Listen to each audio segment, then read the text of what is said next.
Wow. Good stuff. In Springfield, they're eating the dogs. The people that came in, they're eating the cats. It was an extraordinary claim. So what is really going on in Springfield, Ohio?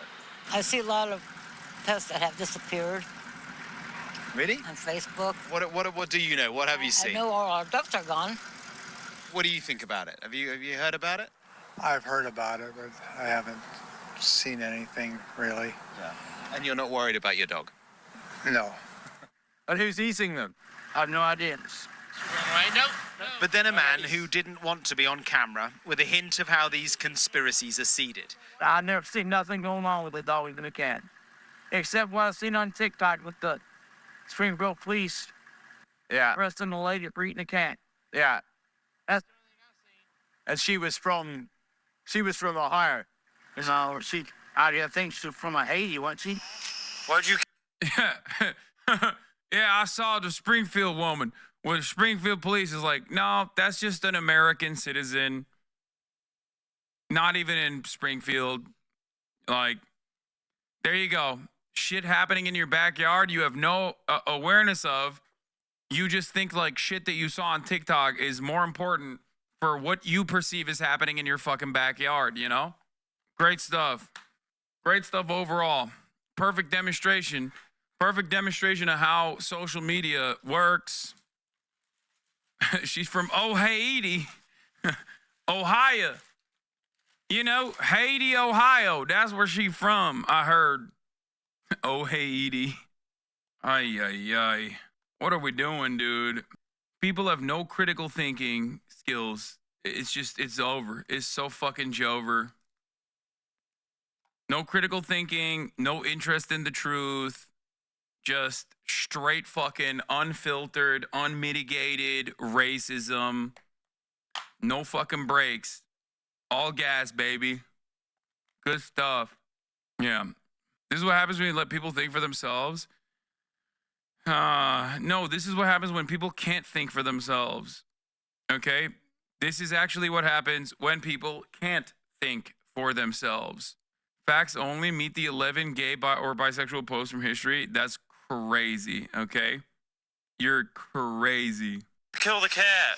This is the video he's seen. Police footage of a woman being arrested for allegedly killing and eating a cat. Yes, but she isn't a Haitian migrant. She is American. She was born here. And this isn't Springfield either. Across this town, we have not found anyone who has seen pet-eating immigrants. The dogs seem safe. The cats are roaming loose. The instinct then may be to laugh at this Trumpian rhetoric.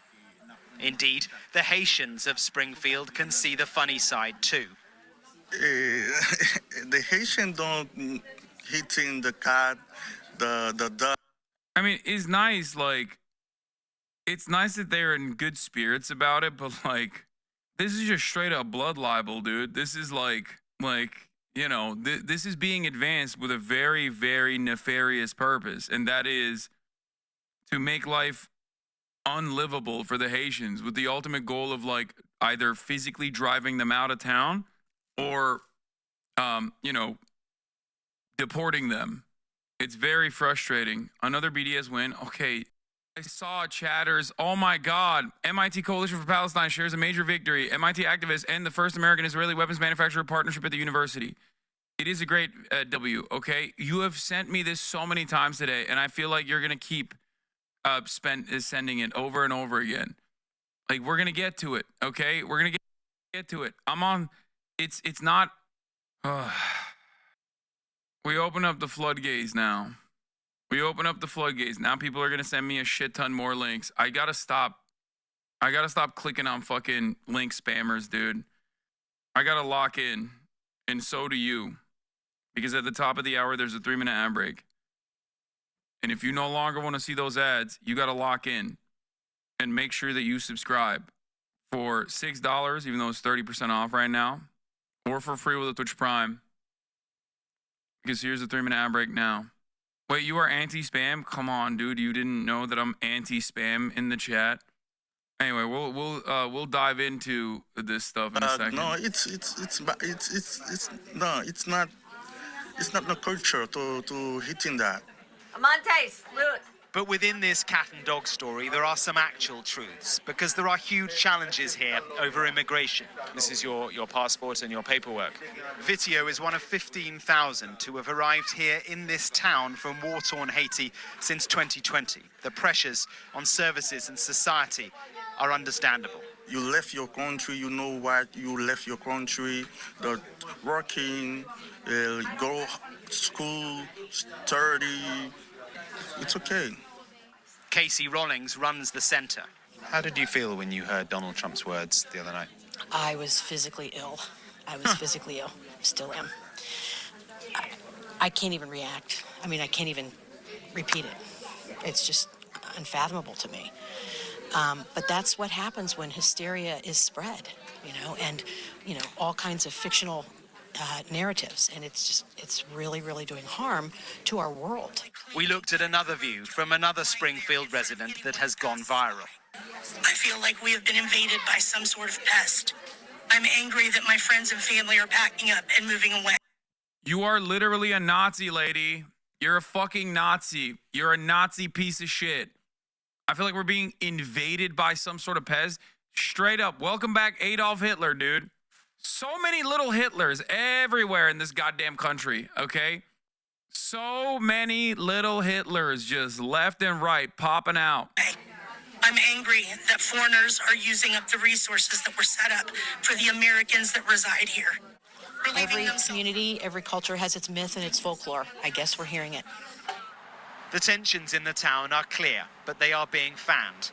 This accident last year was caused by a Haitian driver. This 11-year-old died. Trump's running mate, J.D. Vance, said online he was murdered by migrants. Listen, though, to the boy's father. I wish that my son, Aiden Clark, was killed by a 60-year-old white man. I bet you never thought anyone would ever say something so blunt. But if that guy killed my 11-year-old son, the incessant group of hate-spewing people would leave us alone. Yeah. The Haitian thing is such an old-school blood libel that it feels like a noticeable escalation, like Sartre described in his essay on anti-Semitism. They know they're lying and they're enjoying it. Yeah, 100%. Never believe that anti-Semites are completely unaware of the absurdity of their replies. They know that their remarks are frivolous, open to challenge, but they are amusing themselves for it. But they are amusing themselves, for it is their adversary who is obliged to use words responsibly, since he believes in words. The anti-Semites have the right to play. They even like to play with discourse, for by giving ridiculous reasons, they discredit the seriousness of their interlocutors. They delight in acting in bad faith, since they seek not to persuade by sound argument, but to intimidate and disconcert. If you press them too closely, they will abruptly fall silent, loftily indicating by some phrase that the time for argument is past. This quite literally happened when that one Bonercelli fan came into the chat to be like, you are lying about Springfield. You are lying about Springfield. It is a small town that was invaded by migrants, Haitian migrants, and that Springfield was not a poor town. You are lying. Okay? And then when faced with the actual facts, because he was so confident that I was lying, okay, he went, oh, well, I guess we all figured out the truth now, thanks to me calling you out for lying. And then he still doubled down and said, doesn't matter. And then we found out that he was a defender of pedophilia. This is true of every single chud you see talking about Springfield. None of these people actually believe it. No, some people do actually believe it. There are real believers out there. Here, I'll show you. Okay? I'll show you the poll that came out. This is a senior political reporter at the Washington Post, Aaron Blake. A majority of Trump supporters believe the Haitian immigrants stealing and eating pets thing. Independents disbelieve it more than 2-1, though, and 5 times as many independents are sure it's false as they are sure it's true. Okay? For Trump supporters, 22% say Haitian immigrants are abducting and eating pets and dogs and cats. Definitely. They say it's definitely true. 22% of Trump voters say that. 30% of Trump voters say it's probably true. Okay? As opposed to only 7% of independents that think it's definitely true and 17% of independents that think it's probably true. There are definitely a lot of people who are blindly believing this kind of stuff because they are straight up fucking bots, okay? They are NPCs. They just literally fucking read something from whatever headline, from whatever news article or whatever leader they have in their movement, and they just go, that's true, and I will now repeat it forever, and I firmly believe it. Okay? Then there are the people like J.D. Vance that aren't real believers, but know full well that advocating for this works to galvanize some of the worst pieces of shit in their base. There are those who don't give a shit if it's real or not and still repeat it. Can you think of anything that would have to happen for Vance and the other Nazis to stop spreading this bullshit? Yes.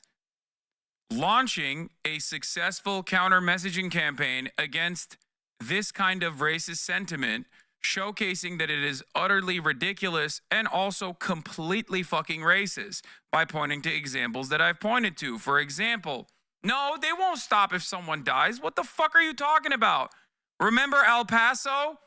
Remember the synagogue shooting? Remember Buffalo, New York? How many times do Trump supporters have to go out and fucking kill people and say they're doing it because of the things that they heard on television for them to stop being racist? It doesn't happen like that.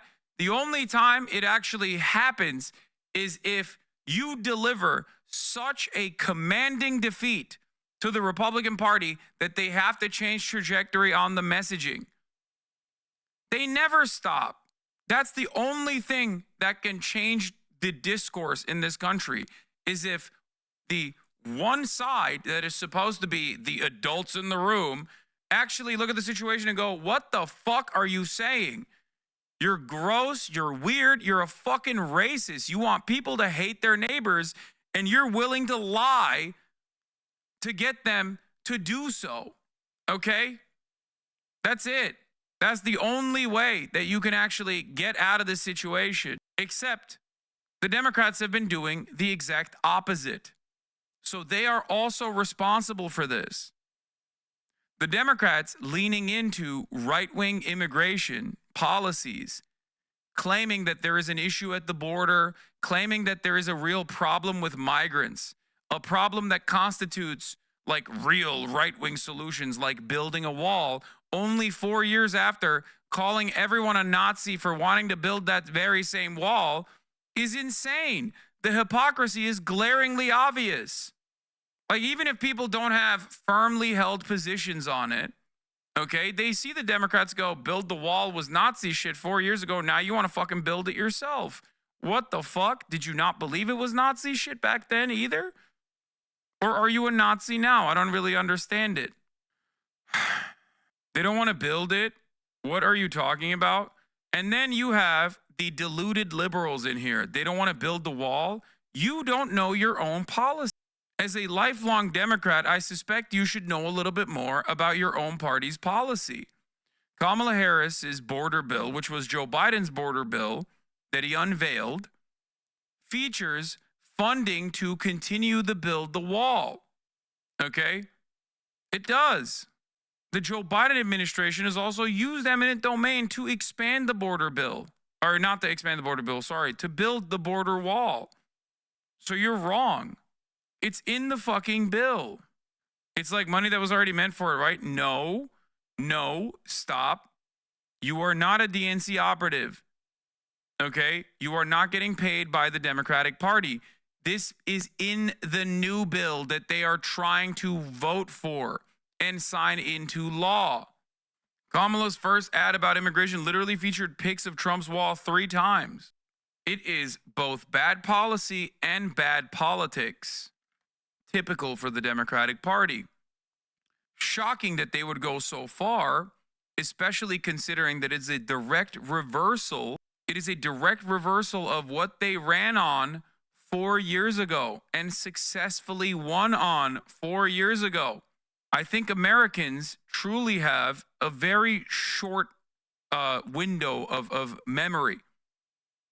Like, you just forget that 4 years prior, the Joe Biden campaign was running against Donald Trump's anti-immigrant sentiment and anti-immigrant policies. President Trump issued his immigrant family separation order nearly 3 years ago. Kids were under Mylar blankets on concrete floors after being taken from the arms of their parents. I will never forget seeing it with my own eyes, but Physicians for Human Rights, they call it torture. The American Academy of Pediatrics says it was government-sanctioned child abuse. Nearly 3 years after Trump's order, over 500 children are still not back with their parents. What happened? Their kids were ripped from their arms and separated. And now they cannot find over 500 sets of those parents, and those kids are alone. Nowhere to go. It's criminal. They are so well taken care of. They're in facilities that were so clean. On his first day as president, Joe Biden will issue an executive order creating a federal task force to reunite these children with their parents. I'm Joe Biden, and I approve this message. Everything is at stake. Thank you for educating me. Lol, I believe I just want to know what was new about it. Thank you. Thank you all for educating me. I did realize they were moving right on immigration. I didn't know it was so bad though. Yes, it is unimaginably bad. And back in the day, the Democrats at least would do a push and pull. You know what I mean? They'd be like, okay, we're going to do mass deportations like Barack Obama did, but we're also going to do DACA on the side or something. You know what I mean? They've dropped that. They don't even have compromise in this fucking border bill. It's just right-wing. It's just a right-wing border bill written by an incredibly right-wing senator from Oklahoma. And the only reason why they did that is because they wanted to expose the hypocrisy of the Republican Party. It's such a fucking idiotic thing. Why should we be against walls on the border? It's that just Trump presented it as his main solution to the immigration issue, which is wrong. What do you mean? Like, how do we go from the border wall is a silly fucking argument to not a real problem at all, and it actually leans in the right-wing direction that, like, immigrants constitute a grave threat to this country, and therefore this is silly racist nonsense, to actually walls are good. Like, border walls are perfectly solid. Every country has walls. This is literally what MAGA supporters used to say in 2016 all the way until 2020. Now Democrats are saying it.